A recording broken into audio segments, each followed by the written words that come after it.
warahmatullahi wabarakatuh. Innal hamdalillah nahmaduhu wa nasta'inuhu wa nastaghfiruh wa na'udzu billahi min shururi anfusina wa min sayyiati a'malina man yahdihillahu fala mudilla lahu wa man yudlil fala hadiya lahu. Asyhadu an la ilaha illallah wahdahu la syarika lahu wa asyhadu anna Muhammadan abduhu wa rasuluh. Qala Allah Ta'ala fi kitabihil karim, ya ayyuhalladzina amanu taqullaha haqqa tuqatih wa la tamutunna illa wa antum muslimun, amma ba'd. Ayol ikhwah, kita melanjutkan kajian kita. Kita masuk sekarang surat Al-Adiyat.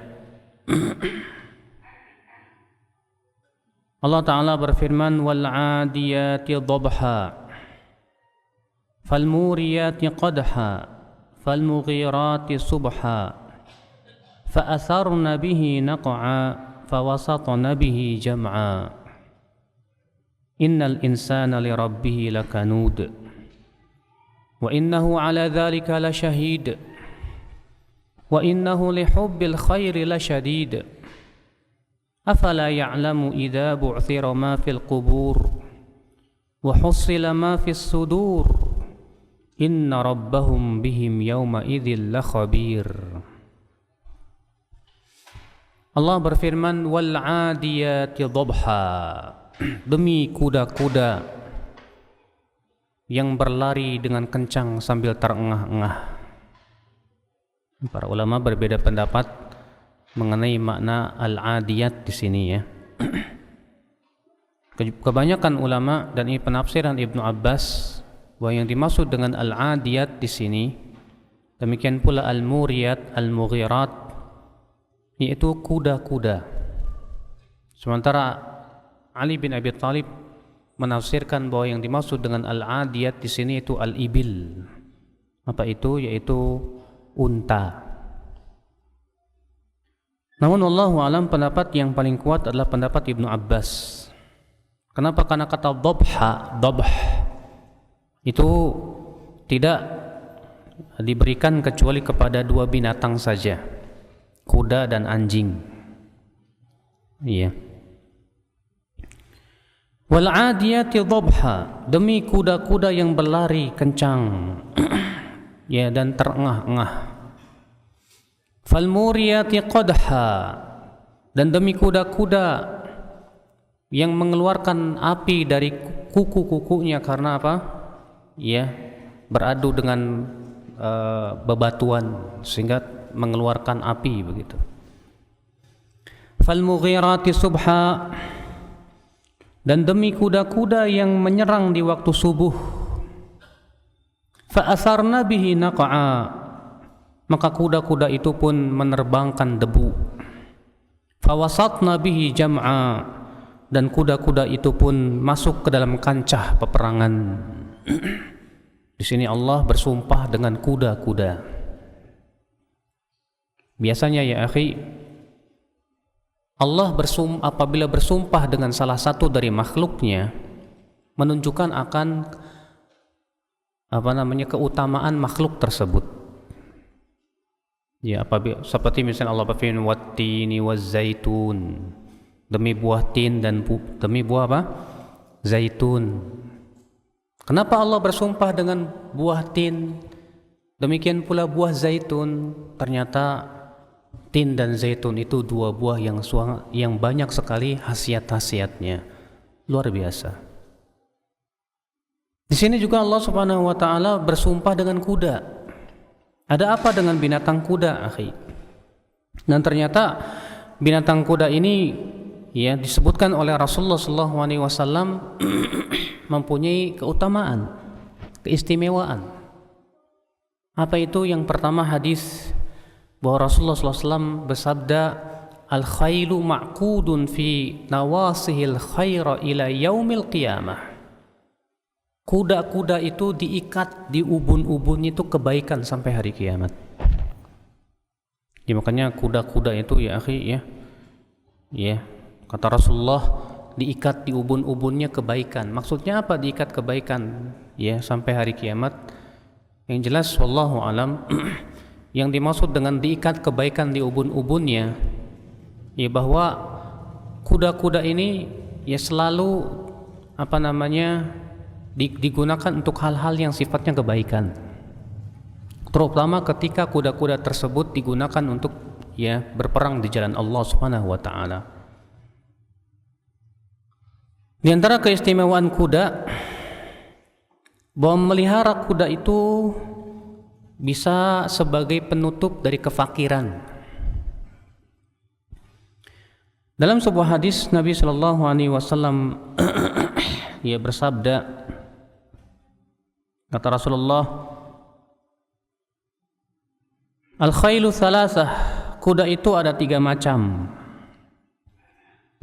Ya, kuda itu ada 3 macam.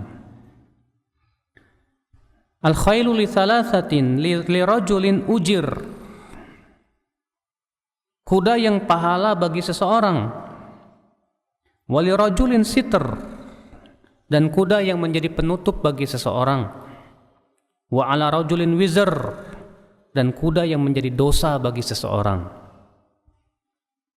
Fa amal ladzi lahu ajr, adapun kuda yang menjadi pahala, apa itu?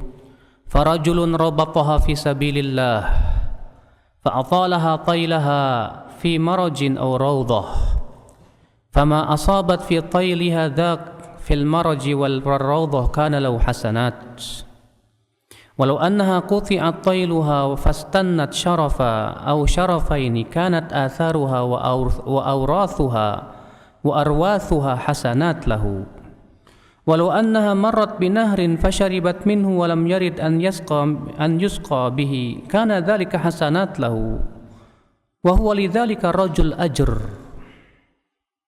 Adapun kuda yang pahala, kata Rasulullah, itu kuda yang ia ikat di jalan Allah, kuda yang diikat di jalan Allah Subhanahu wa taala, ya, di mana ia ikat kuda tersebut baik di taman ataupun di sebuah padang pasir, padang rumput. Maka ya, semua yang dimakan oleh kuda itu menjadi pahala buat dia. Dan apabila kuda itu dilepaskan lalu kemudian ia melewati lembah dan bukit, maka semua bekas-bekasnya sampai kotoran kuda itu menjadi pahala untuk pemiliknya. Dan kalaulah kuda itu melewati sungai lalu ia minum dari airnya, maka itu menjadi pahala buat dia. Maka ini kuda yang Rasulullah sebutkan kuda pahala. Apa itu? Kuda yang ia ikat di jalan Allah, kuda yang ia wakafkan di jalan Allah Subhanahu wa taala. Yang kedua, kata Rasulullah ya, yaitu kuda yang merupakan sitr, penutup. Wa rajulun rabataha taghanaya wa ta'affafa, di mana orang yang memiliki kuda tersebut ya, ia betul-betul ta'affuf. Ta'affuf di sini yaitu memelihara dirinya dan ia mencukupkan dirinya. Walam yansa haqqallah fi riqabiha wala dhuhuriha, dan ia tidak melupakan hak Allah pada ya hak kuda tersebut, demikian pula pada tunggangannya. Fahiyalahu sitrun, maka kuda seperti ini menjadi penutup buat dia. Dalam satu riwayat sitrun minal faqr, yaitu penutup dari kefakiran. Ini menunjukkan bahwa ya memelihara kuda itu bisa menutup dari kefakiran, akhi. Ya, Allah yang memberikan keberkahan pada kuda-kuda itu. Yang ketiga, warajulun rabataha fakhran wa ria'an wa nuwa'an. Kuda yang tiga ini adalah kuda dosa ini. Apa itu? Kuda yang dimiliki oleh pelakunya atau orangnya karena sombong, ria. Dia merasa sombong karena kudanya ya harganya miliaran. Dia pun merasa angkuh dengan kuda tersebut, dia pun bersombong dengan kuda tersebut. Ya. Fahiya ala dzalika wizrun, maka kuda itu menjadi dosa untuk dia. Maka dari itu ya akhi, Mungkin dikiaskan dengan kuda, kendaraan. Kendaraan yang kita miliki itu bisa menjadi pahala, tapi untuk seater belum tentu. Karena seater penutup itu hanya khusus untuk kuda saja, tidak bisa dikiaskan kepada kendaraan. Tapi bisa juga menjadi pahala, apa dosa? Iya, antum beli mobil, kemudian antum wakafkan untuk dakwah. Ini mobil buat dakwah ya. Maka semua keperluan dan yang lain ini sampai beli bensin dan semuanya itu jadi pahala buat antum, Masya Allah. Tapi bisa juga jadi dosa. Antum beli mobil yang mewah, yang harganya miliaran, dimana kalau antum naik mobil itu pasti antum merasa bangga, ujub. Iya. Padahal dahulu Aisyah radhiyallahu anha pernah beliau berkata, aku pernah memakai perhiasan lalu aku merasa ujub dengan perhiasan itu. Faqala li Abu Bakar, maka Abu Bakar berkata kepadaku, hai Aisyah, sesungguhnya rasa ujubmu ketika memakai perhiasanmu itu yudkhilukin nar, bisa memasukkan kamu ke dalam api neraka. Makanya kalau kita punya mobil kemudian kita merasa, kok saya merasa sombong dengan mobil saya ini ya, kok saya merasa angkuh dengan mobil saya ini ya, udah tuh mobil jual aja Pak. Iya. Daripada kita dijadikan mobil itu masuk ke dalam api neraka gara-gara mobil itu kita jadi ujub di hadapan manusia. Iya. Akhirnya mobil itu menjadi bumerang untuk kita. Mobil itu menjadi apa? Yang memasukkan kita ke dalam api neraka. Nasallallahu salamata wal afiyah. Di sini kita lanjutkan ya. Allah Subhanahu wa taala bersumpah dengan kuda-kuda itu. Subhanallah. Iya. Lalu Allah Subhanahu wa taala menyebutkan jawab sumpahnya. Apa jawab sumpahnya? Allah mengatakan innal insana li rabbih lakanud. Sesungguhnya manusia itu sangat kanut kepada Rabbnya. Apa yang dimaksud dengan kanut ya akhi? Sebagian ulama mengatakan kanut itu jahidun kafur, sangat kufur kepada Allah, mengingkari nikmat-nikmat Allah.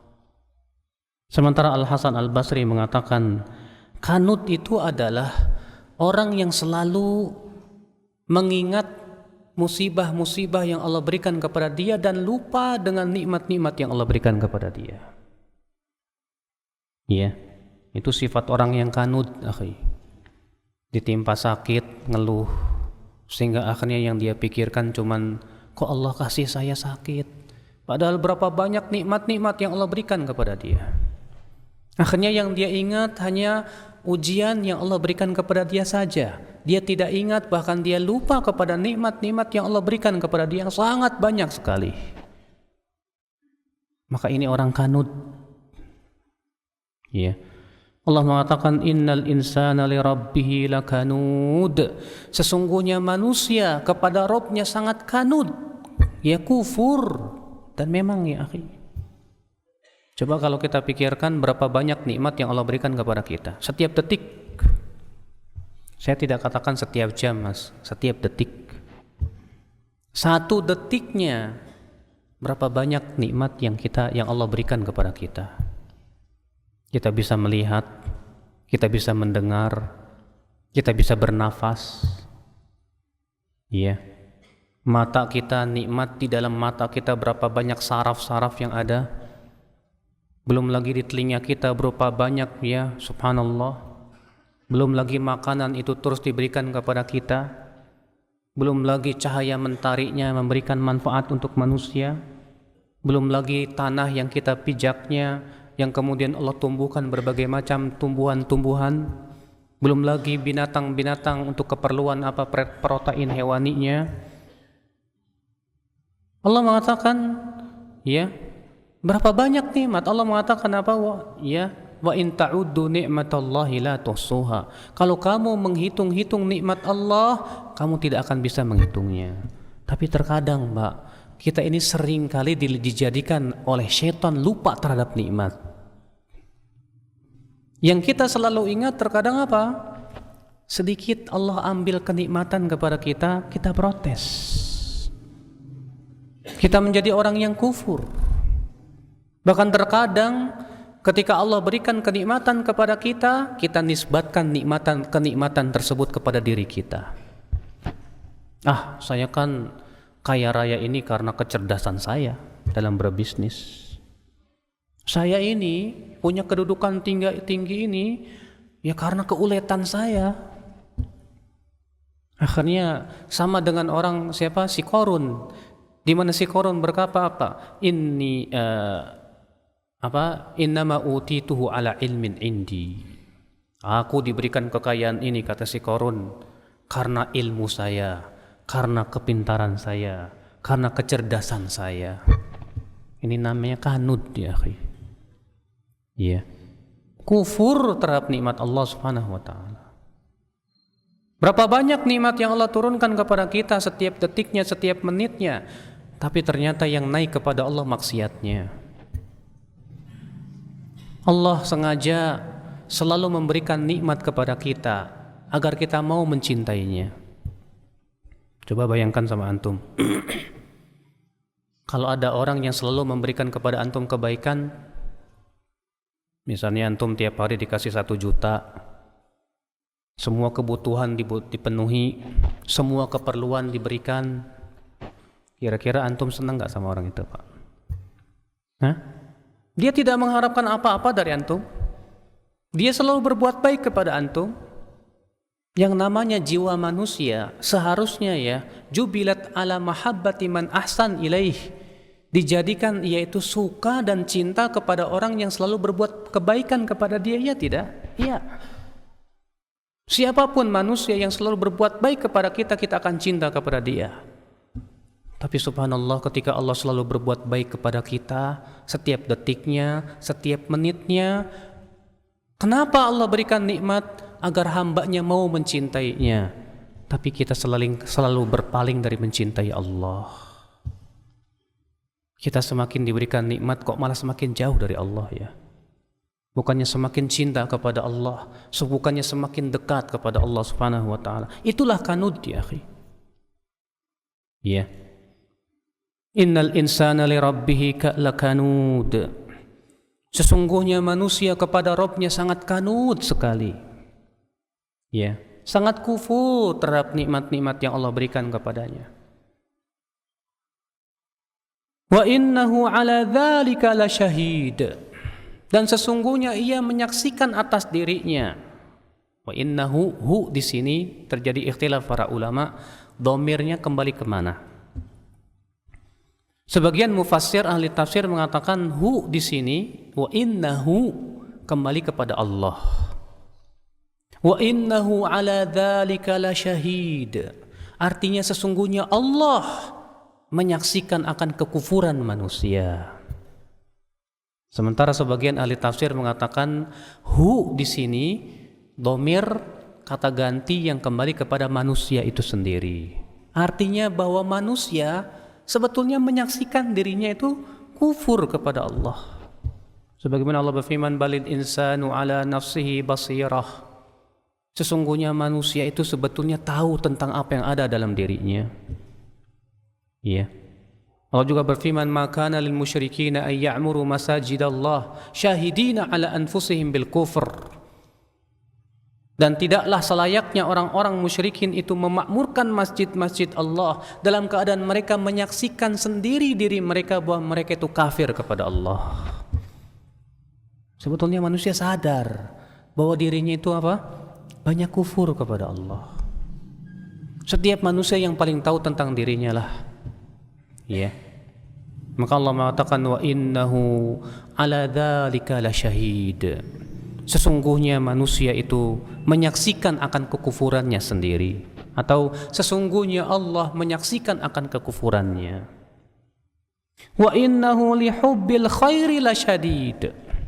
Dan sesungguhnya manusia itu sangat cinta kepada khair. Khair itu, Pak, yang dimaksud di sini itu apa? Harta.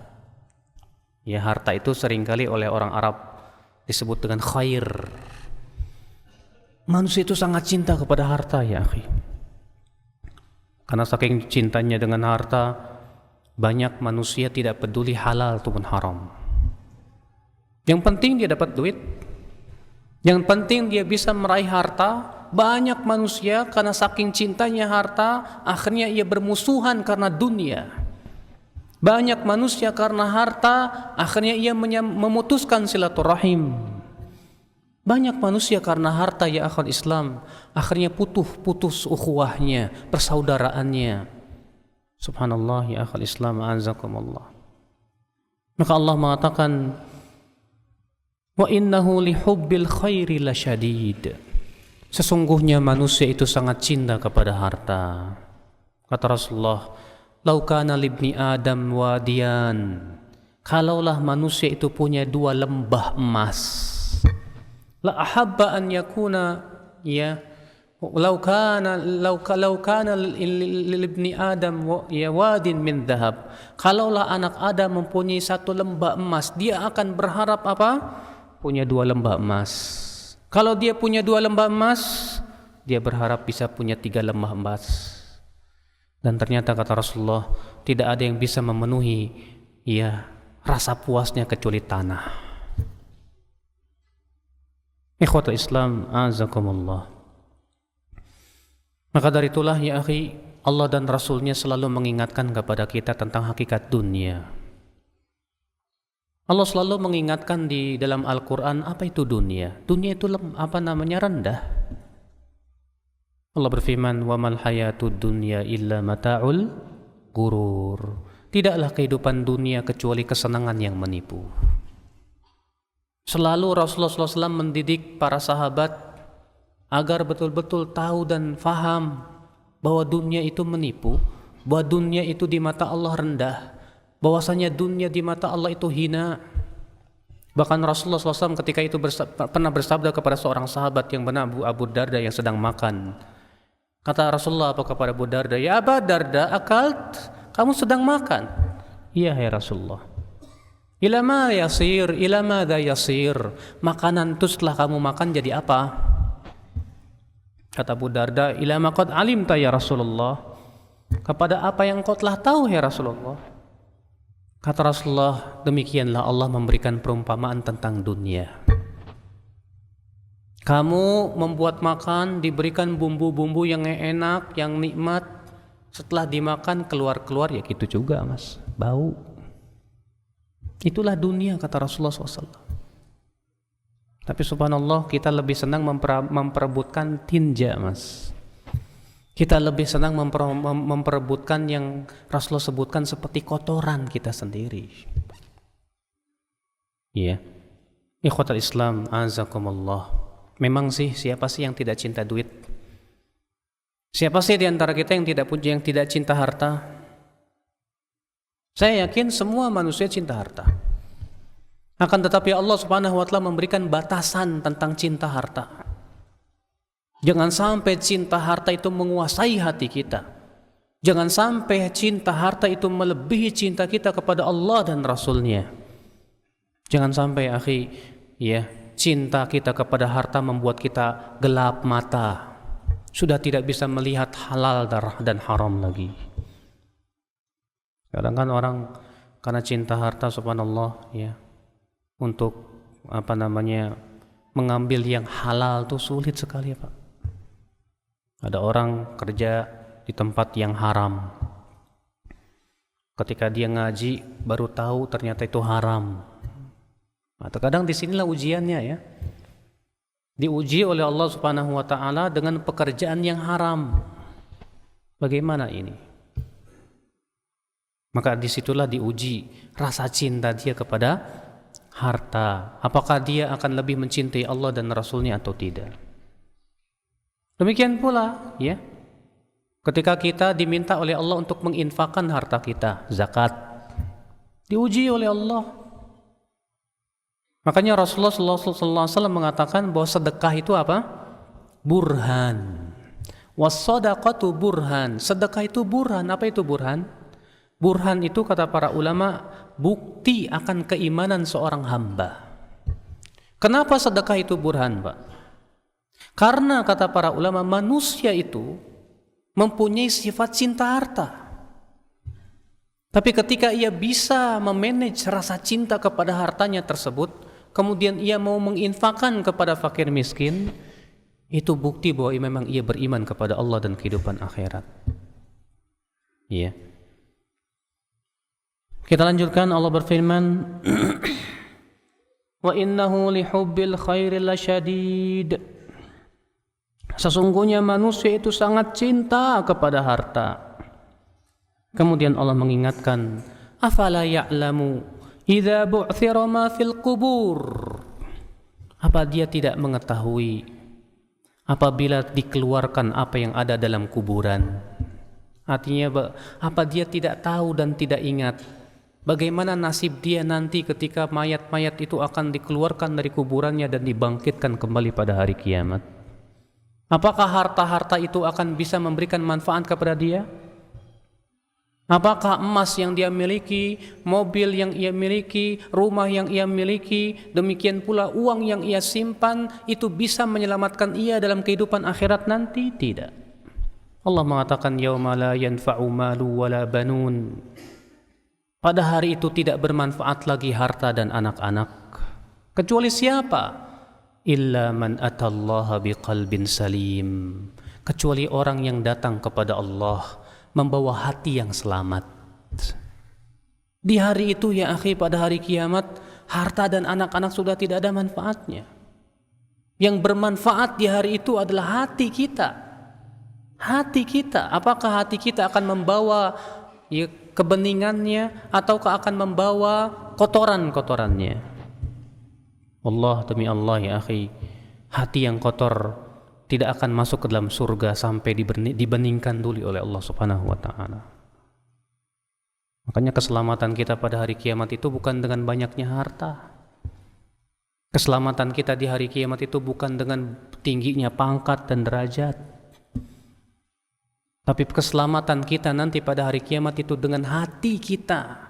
Makanya pada hari ini juga kita berpikir, akhi, hati kita ini coba ya selalu kita dahulukan untuk kita pikirkan ya akhi. Orang munafik itu kata Allah lebih memikirkan badan daripada hati. Makanya Allah mengatakan tentang orang munafik apa? Wa idza ra'aitahum tu'jibuka ajsamuhum. Apabila kamu lihat orang-orang munafik, kamu akan merasa kagum dengan badan-badan mereka. Orang munafik itu ya disebutkan dalam ayat ini badannya kekar-kekar. Kenapa, Pak? Karena orang munafik itu lebih memikirkan apa? Kesuburan badan daripada kebersihan hati. Iya. Makanya tidak aneh kalau di zaman dahulu para sahabat lebih memikirkan kebeningan dan keselamatan hati daripada badannya. Ya, mereka juga memperhatikan badan, tapi perhatian mereka terhadap hati lebih daripada perhatian mereka terhadap badan mereka. Makanya subhanallah ya akhal Islam a'azzakumullah, seorang mukmin itu lebih memperhatikan kesehatan hatinya daripada kesehatan badannya. Bagi dia keselamatan hati itu segala-galanya ya akhi. Allah mengatakan, afala ya'lamu idza bu'thira ma fil qubur. Apakah dia tidak mengetahui ya apabila dikeluarkan apa yang ada di dalam kuburnya, di dalam kuburan. Kata Ibnu Katsir, ay ukhrija ma fiha minal amwat, artinya akan dikeluarkan mayat-mayat dari kuburan tersebut. Di mana mayat-mayat itu ya akhi akan dibangkitkan nanti di hari kebangkitan. Lalu mayat-mayat kafir itu berkata, ya wailana man ba'athana min marqadina hadza. Celaka kami, siapa yang membangunkan kami dari tempat tidur kami ini. Ya, dalam surat Yasin itu ya, di mana orang-orang kafir itu ketika mereka dibangkitkan dari kubur-kubur mereka, mereka pun bangkit, mereka pun kemudian berkata, siapa yang membangkitkan kami dari kubur kami ini? Sementara dalam surat Al-Qamar, orang-orang kafir itu akan berkata, hadza yaumun asir, ini hari yang sangat berat sekali. Ya. Afala ya'lamu ma idza bu'thira ma fil qubur wa hussila ma fis sudur. Apa makna hussila ma fis sudur? Kata Ibnu Abbas, yakni ubriza wa udhira ma kanu yusirruna fi nufusihim. Artinya akan diperlihatkan dan akan ditampakkan apa yang mereka sembunyikan dalam hati-hati mereka. Orang yang riya nanti pada hari kiamat akan Allah perlihatkan. Kata Rasulullah, man ra'an nas ra'ahu ya ra'ahullah, ya. Siapa yang dia riya, ingin dipuji manusia, nanti pada hari kiamat Allah akan memperlihatkan kepada manusia bahwa dia riya. Wa man samma'a samma'ahullah, siapa yang sum'ah, ingin didengar oleh manusia, Allah akan jadikan di hari kiamat orang-orang mendengar, diberitahu oleh Allah, si fulan dulu sum'ah ini. Iya, karena kan terkadang di dunia yang namanya riya, orang nggak ada yang tahu kan. Dia ibadah kelihatannya bagus, dia baca Quran kelihatannya hebat, tapi ternyata hatinya riya, ingin dipuji manusia. Maka nanti pada hari kiamat, ya, apa yang terkandung dalam hatinya tersebut Allah akan perlihatkan kepada manusia. Nasallallahu salamata wal afiyah ya akhal Islam azakumullah. Iya. Ini amalan-amalan yang bisa menyebabkan aib kita itu akan diperlihatkan oleh Allah nanti pada hari kiamat. Seperti apa riya, seperti sum'ah. Iya. Demikian pula bersikap gulul, berkhianat dalam harta. Itu pun nanti akan dijadikan oleh Allah, kata Rasulullah, ya, orang-orang yang berkhianat dalam harta itu pada hari kiamat nanti akan diberikan bendera. Iya. Sambil dituliskan dalam bendera itu apa? Ini pengkhianatan fulan bin fulan. Orang yang korupsi berkhianat. Walaupun dia korupsi nggak ketahuan sama pemerintah, nggak ketahuan, Allah Maha tahu. Dan orang seperti ini nanti pada hari kiamat akan diberikan bendera oleh Allah. Semua manusia melihat, semua manusia tahu. Iya, subhanallah. Namun alhamdulillah Pak, orang-orang beriman ketika dihisab oleh Allah ditutupi aibnya. Kata Rasulullah, ketika Allah menghisab seorang mukmin, wada'a kanafahu, Allah akan meletakkan penutup untuk dia. Lalu Allah pun berfirman kepada si mukmin ini, hai fulan, ata'rifu dzamba kadza? Kamu ingat tidak kamu pernah berbuat dosa begini? Iya ya Allah. Kamu ingat tidak kamu pernah berbuat dosa begini? Iya ya Allah. Kamu ingat ketika kamu akan telah berbuat dosa begini? Iya ya Allah. Sehingga si hamba ini sudah yakin bahwa dia akan dilemparkan ke dalam api neraka. Lalu Allah berfirman kepada si hamba ini, dahulu di dunia aku telah menutupi dosamu, dan di hari ini aku pun akan tutupi untukmu. Lalu Allah pun mengampuni dosa dia. Subhanallah, ini seorang mukmin. Ini orang-orang yang dihisab oleh Allah Subhanahu wa taala dengan hisab yang mudah. Sementara orang-orang yang dihisab dengan hisab yang berat apa Pak? Itu orang-orang yang dialog dengan Allah. Si hamba ngeyel, ya Allah aku tidak berbuat dosa, ya Allah aku tidak melakukan itu. Lalu Allah pun mengunci mulutnya, disuruh berbicara tangan dan kakinya. Lalu Allah pun menghadirkan semua ya dari muka bumi ini sebagai saksi-saksinya. Di saat itulah si hamba sudah tidak punya hujah lagi. Maka kata Rasulullah, man nukishal hisabu udzib, siapa yang diajak dialog dalam hisabnya, dia pasti diadab oleh Allah Subhanahu wa taala. Afala ya'lamu idza bu'thira ma fil qubur? Apa dia tidak mengetahui apa yang ketika dikeluarkan apa yang ada dalam kuburan? Wa husila ma fis sudur? Apakah dia tidak tahu juga ya ketika dikeluarkan semua apa yang disembunyikan dalam hati manusia? Inna rabbahum bihim yawma idzil khabir. Sesungguhnya Allah pasti benar-benar akan mengabarkan terhadap perbuatan-perbuatan mereka itu. Semuanya sudah tercatat di dalam tulisan yang sangat rapi, Pak. Setiap perbuatan-perbuatan kita. Maka dari itulah ya akhi, seakan ayat ini memberikan kepada kita sinyal bahwa untuk melawan rasa cinta kita kepada harta dan dunia, hendaklah kita selalu ingat mati. Bahwa kita akan meninggal dunia, bahwa kita akan dibangkitkan dan kelak kita akan dimintai pertanggungjawaban. Makanya kata Rasulullah, aktsiru dzikra hadzimil ladzat. Perbanyaklah mengingat yang bisa menghancurkan kelezatan kalian. Apa itu? Al-maut, kematian, ya akhi. Ya, bahkan sebutkan dalam satu riwayat bahwa manusia yang paling cerdas itu siapa? Aktsaruhum dzikran lil maut. Itu yang paling banyak mengingat kematian. Itu orang yang paling cerdas. Orang yang ingat mati, akhi, akan semakin sirna rasa cinta dia kepada dunia. Akan semakin sirna rasa cinta dia kepada harta. Walaupun dia memiliki harta. Seperti halnya Nabi Yusuf, sebagaimana halnya Nabi Sulaiman alaihissalatu wassalam. Nabi Sulaiman diberikan oleh Allah kekayaan, subhanallah, kerajaan yang luar biasa. Tapi apakah Nabi Sulaiman tertipu oleh kerajaan dan kekayaannya? Tidak. Karena ia sadar bahwa dirinya seorang hamba Allah dan kelak ia akan meninggal menghadap kepada Allah Subhanahu wa taala. Kita lanjutkan kepada surat berikutnya.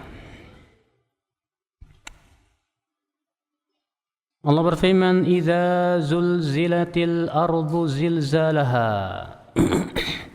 وأخرجت الأرض أثقالها وقال الإنسان ما لها يومئذ تحدث أخبارها بأن ربك أوحى لها يومئذ يصدر الناس أشتاتا ليروا أعمالهم فمن يعمل مثقال ذرة خيرا يره ومن يعمل مثقال ذرة شرا يره.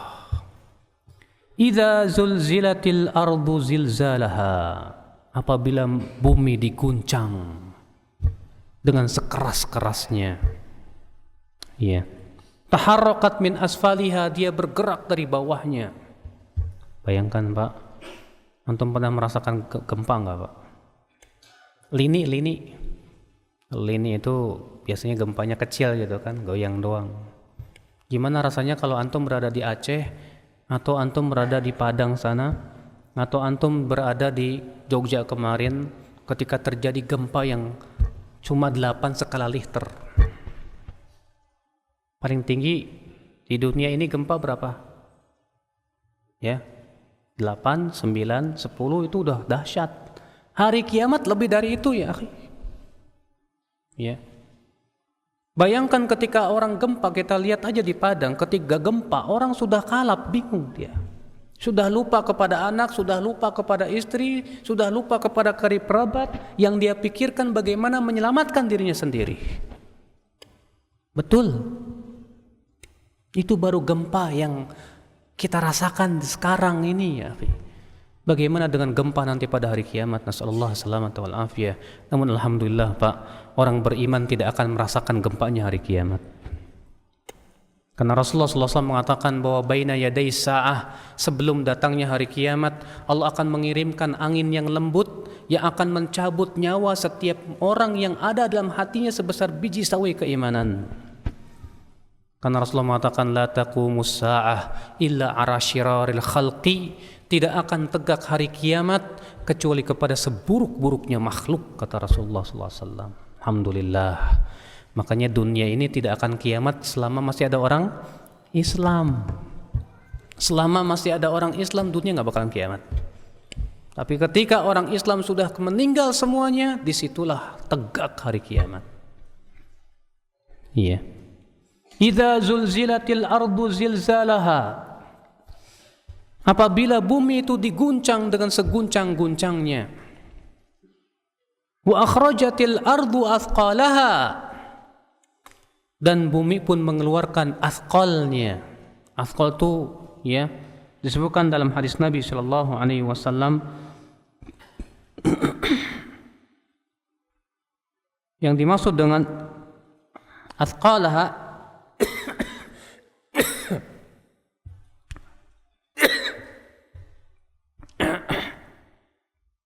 Dalam hadis yang dikeluarkan oleh Muslim, taqi'ul ardu aflada kabidiha amthal al-ustuwan min adh-dhahab wal fiddah. Nanti bumi akan memuntahkan semua yang ada dalam perutnya. Seperti ustuan berupa emas dan perak. Bumi akan mengeluarkan itu. Dan ini ada dua makna. Makna yang pertama bisa jadi itu di akhir zaman sebelum terjadi kiamat. Disebutkan dalam hadis nanti sungai Efrat akan mengeluarkan gunung emas. Di sungai Efrat itu nanti akan keluar apa? Gunung emas. Kata Rasulullah, siapa yang hidup di zaman itu jangan sampai hadir dan mengambil.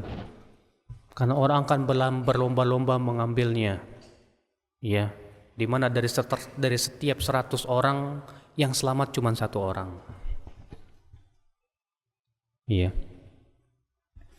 Sebagian ulama mengatakan yang dimaksud dengan athqal di sini itu mayat-mayat yang ada di dalam bumi, yang tersimpan di dalam bumi.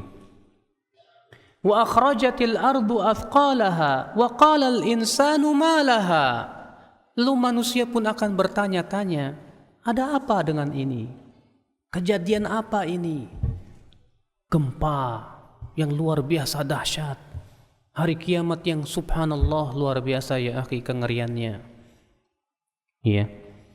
Wa qala al-insan ay istankara amraha ba'da ma kanat qarah sakinah thabitah. Manusia akan merasa heran, yang tadinya bumi itu tenang ternyata tiba-tiba ia berguncang hebat. Fasarat mutaharrikah muttaribah qad ja'aha min amrillahi ma qad a'adda laha min az-zilzal, di mana Allah telah memerintahkan bumi untuk hancur. Dan pasti itu akan hancur.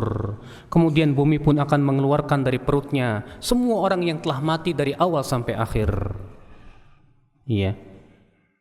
Yauma idzin tuhadditsu akhbaraha, dan pada hari itu yaitu hari kiamat nanti bumi akan bercerita tentang kabar-kabarnya. Maksudnya apa? Bumi bercerita tentang kabarnya. Bumi akan bercerita, ya Allah, si fulan dahulu berbuat maksiat di atas saya. Ya Allah, si fulan dahulu berbuat taat di atas saya. Makanya akhi, ketika kita berbuat maksiat dimanapun, bumi nanti akan bersaksi pada hari kiamat. Semua yang ada di sekitar kita akan bersaksi. Pepohonannya, tembok-temboknya, tanah-tanahnya, semua itu akan menjadi saksi pada hari kiamat. Makanya akhi, ketika kita berbuat maksiat sendirian nggak ada yang tahu. Manusia boleh nggak tahu, tapi Allah Maha tahu. Tembok-tembok itu akan menjadi saksi nanti pada hari kiamat. Ikhwatul Islam, azakumullah. Yauma idzin tuhadditsu akhbaraha. Pada hari itu bumi akan menceritakan tentang kabar-kabarnya. Kata Ibnu Katsir, tuhadditsu bima amila amiluna ala dhahriha. Akan menceritakan apa yang diamalkan oleh manusia yang ada di atasnya. Disebutkan dalam riwayat Imam Ahmad, Rasulullah SAW bersabda, atadruna ma akhbaraha. Tahukah kalian apa yang dimaksud dengan pengabaran yang akan dikabarkan oleh bumi? Tahukah kalian? Qalu Allah wa rasuluhu a'lam. Para sahabat berkata, Allah dan Rasulnya lebih tahu. Maka kata Rasulullah, fa inna akhbaraha an tashhad ala kulli abdin wa amatin bima amila ala dhahriha. Pengabarannya yaitu bumi akan bersaksi terhadap amalan dan perbuatan hamba yang beramal di atasnya. Antakul amila kada wa kada. Bumi itu akan berkata, si fulan mengamalkan ini dan itu, si fulan beramal begini dan begitu. Fahadhi akhbaruha. Ini yang dimaksud dengan mengabarkan tentang kabar-kabarnya. Subhanallah, akhul Islam, azakumullah. Kemudian Allah mengatakan, bi anna rabbaka auhalaha. Bahwasanya Rabbmu telah mewahyukan kepadanya. Mewahyukan kepada apa? Kepada bumi. Supaya bumi itu mengabarkan semua apa yang terjadi di atasnya. Supaya bumi itu berguncang, supaya bumi itu mengeluarkan semua mayat yang ada di dalamnya. Semua itu telah dari wahyu Allah terhadap bumi, ya akhal Islam, azakumullah.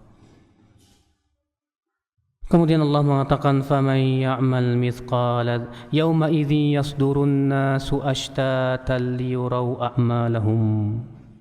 Pada hari itu manusia akan keluar ashtata, berkelompok-kelompok. Kelompok ashabul yamin, kelompok ashabus shimal, kelompok yang masuk ke neraka, dan kelompok yang masuk ke dalam surga. Dan pada hari itu disebutkan dalam hadis, Allah akan memerintahkan setiap manusia untuk mengikuti sesembahannya masing-masing.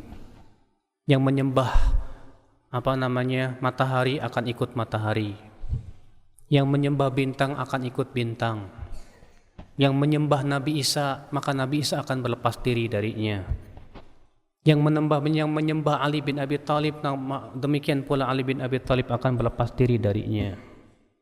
Setiap orang akan mengikuti sesembahannya. Fayabqal mu'minun, kata Rasulullah, tersisa kaum mukminin. Mereka menunggu. Lalu kemudian Allah pun mendatangi mereka dengan bentuk yang tidak dikenal oleh mereka. Lalu Allah berfirman kepada mereka, man tantadhirun, siapa yang kalian tunggu di sini?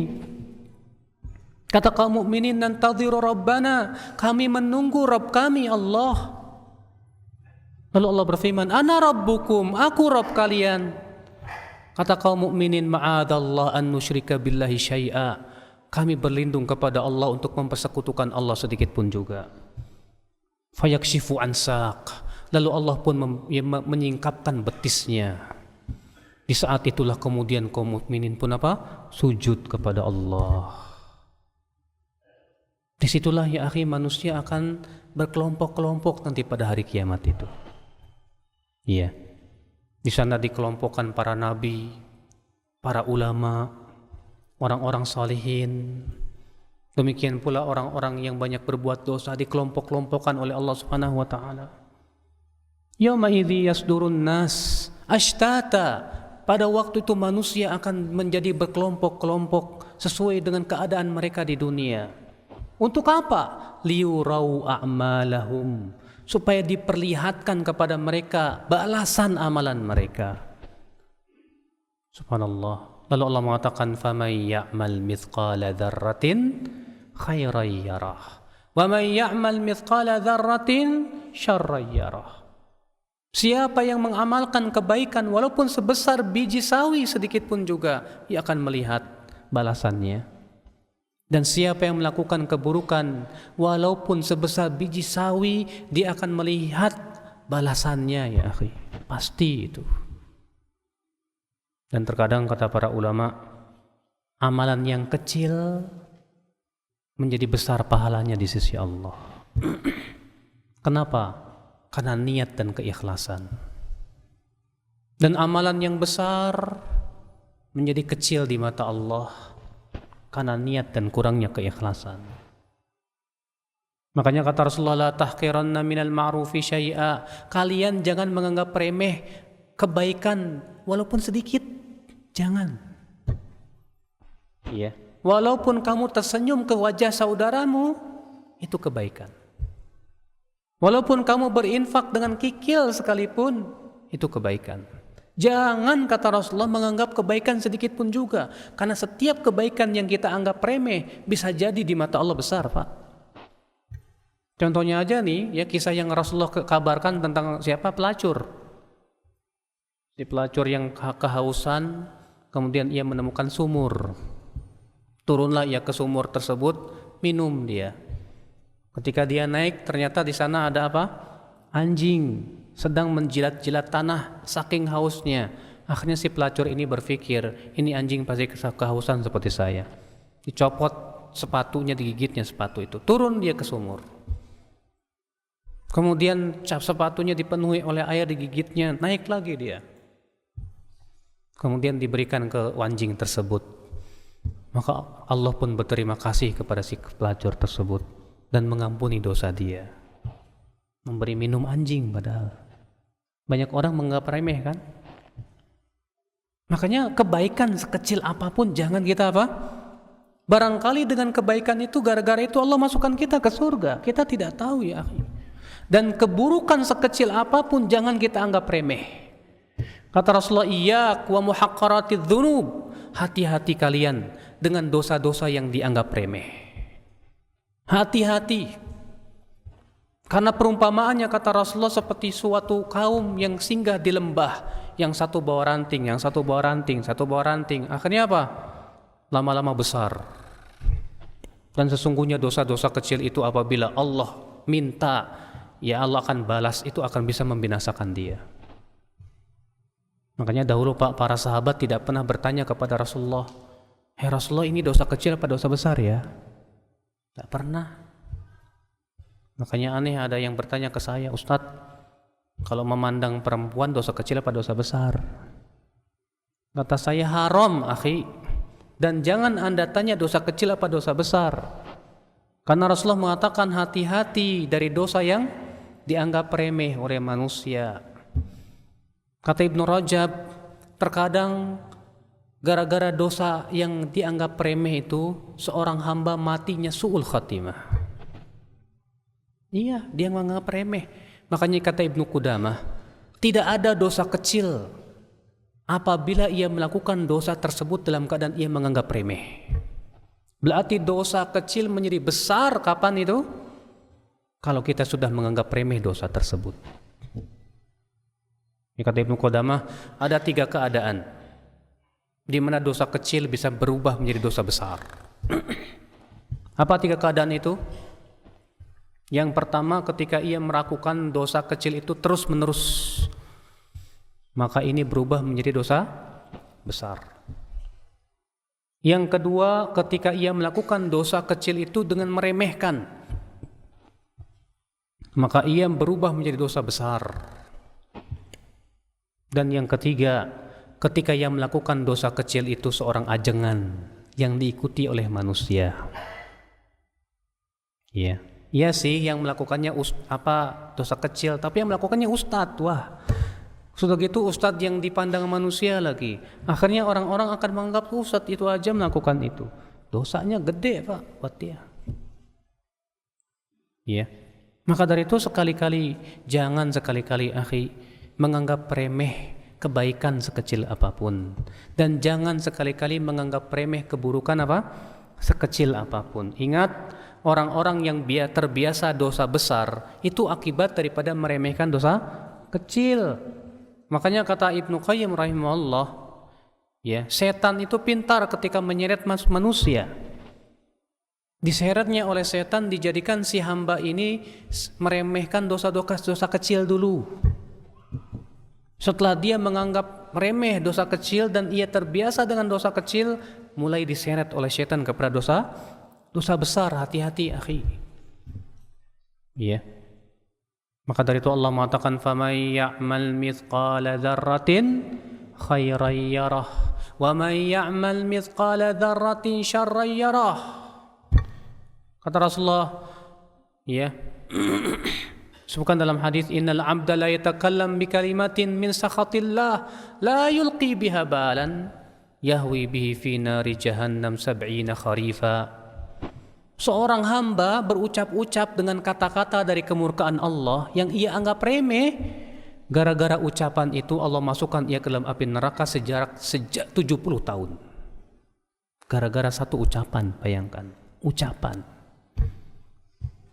Kadang kan kita menganggap remeh, ya. Kita sedang asyik gibah sama orang. Kita menganggap remeh gibah. Si fulan kebluk ya tidurnya. Padahal di zaman dahulu kata-kata itu saja sudah dianggap gibah itu. Sebagaimana pernah saya sampaikan hadis yang dikeluarkan oleh Imam Hakim, ya, di mana ada 2 orang sahabat mengucapkan kata-kata tentang pembantunya. Apa katanya? Pembantu kita ini kok tidurnya kayak di rumah ya, kebluk. Makanya dibangunin tuh pembantunya. Udah kamu pergi ke Rasulullah, minta lauk, minta daging sono. Pergi dia ke Rasulullah. Apa kata Rasulullah? Keduanya sudah makan daging. Pembantu itu balik lagi ke Rasulullah. Bingung 2 sahabat ini. Kemudian balik lagi ke Rasulullah SAW, apa ya Rasulullah, kami makan daging dari mana? Kata Rasulullah, bukankah salah satu dari kalian tadi berkata tentang pembantunya, ini pembantu kita ini tidurnya seperti di rumah kebluk. Demi Allah, kata Rasulullah, aku melihat daging itu masih tersisa di sela-sela gigi kalian. Terkadang kita anggap remeh kata-kata itu. Iya. Ustadz Fulan kalau ngomong begini ya, nah hati-hati tuh, udah masuk ranah ghibah tuh Pak. Si Fulan orangnya begini ya, terkadang kita anggap remeh, wallah remeh. Tapi ternyata di sisi Allah barangkali besar. Allahu a'lam, mudah-mudahan kita diberikan oleh Allah kekuatan untuk senantiasa menjauhi maksiat dan tidak menganggap remeh maksiat sekecil apapun juga. Dan jangan sampai pula kita menjadi orang yang menganggap remeh kebaikan sekecil apapun juga. Subhanakallah bihamdik, asyhadu an la ilaha illa ant, astaghfiruka wa atubu ilaik. Wassalamualaikum warahmatullahi wabarakatuh.